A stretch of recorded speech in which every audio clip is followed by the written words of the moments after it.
When Konazi stood up, nobody was ready for the deluge that ensued.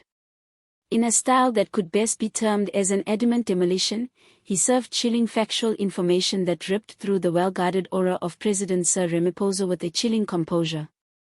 What started off as a routine sitting of Parliament soon turned into one of the most explosive and incendiary speeches South Africa has heard in recent years. Konazi didn't shout, didn't be theatrical, and didn't have to. His slow, measured tone was like a hammer against glass with the force of his allegations.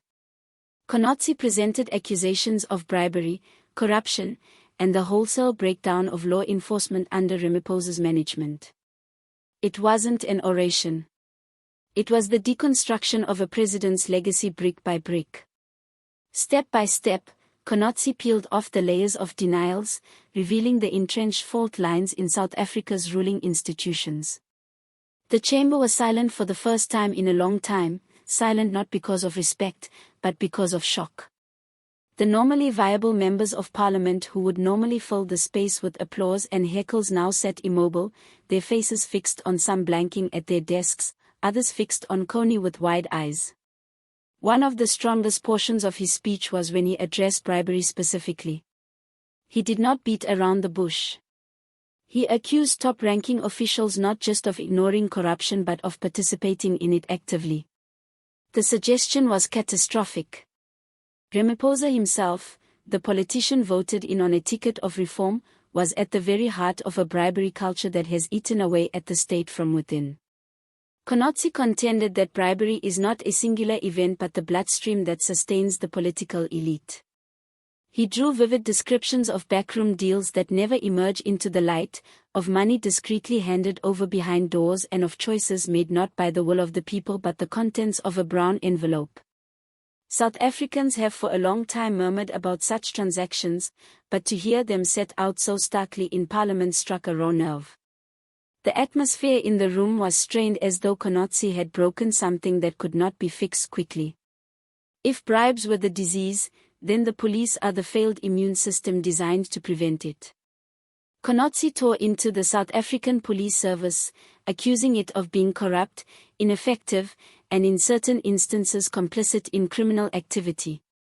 He spoke of a country in which communities are intimidated on a daily basis by criminals, with police officers either arriving too late, arriving ill-prepared, or not arriving at all.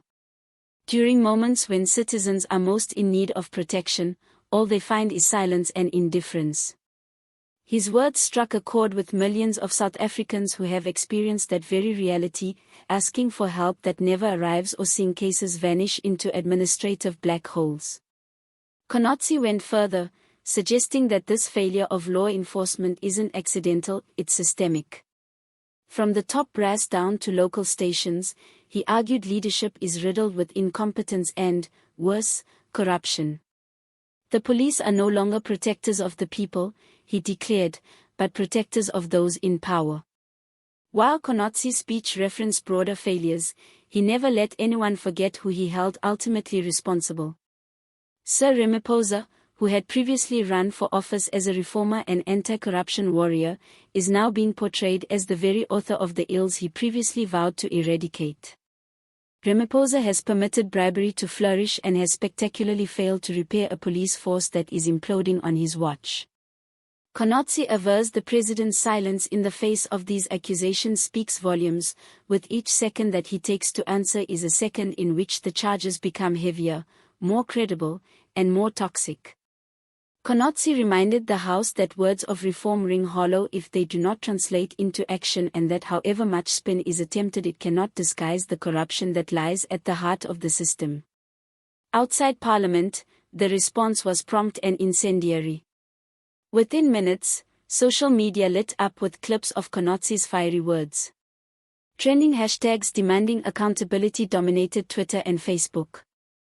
Thousands of citizens vented their frustration, sharing personal stories of injustice, police failure, and the daily burdens of corruption.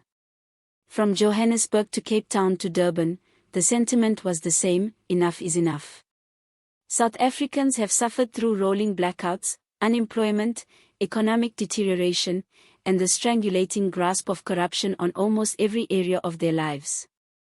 4 years, Konazi's speech didn't just highlight the problem. It gave voice to the anger of millions who feel betrayed by a system that no longer serves them. It was as if he had reached through the television screens and parliamentary walls to speak the words that ordinary citizens had been shouting for years. The people are restless and Ramaphosa's leadership is hanging by a thread. Inside the ANC, Konazi's speech triggered deep unease. Senior party members scrambled to downplay the impact, dismissing his claims as exaggerations or political theater. Official statements framed the accusations as opportunistic attacks intended to destabilize the party ahead of the next election cycle. But even within their own ranks, whispers of doubt began to spread. Factional battles that were already simmering beneath the surface have now been pushed to the edge of boiling over. Some within the ANC see Konazi's attack as an opportunity to challenge Ramaphosa's dominance. Others fear it could lead to the complete implosion of the party's credibility already weakened by years of scandal. A veteran ANC member speaking anonymously to reporters admitted, "We have weathered storms before, but this feels different. This feels dangerous." One thing is undeniable, the ANC is no longer in control of the narrative. Konazi's words have hijacked the national conversation and put the president squarely on the defensive. South Africa has been here before, standing on the edge of change only to see opportunities for reform slip away. But something about this moment feels different. Konazi's directness, his refusal to dance around the truth, and his brutal exposure of corruption and police failure have struck a chord too deep to be ignored. Citizens are already organizing protests and online campaigns demanding action.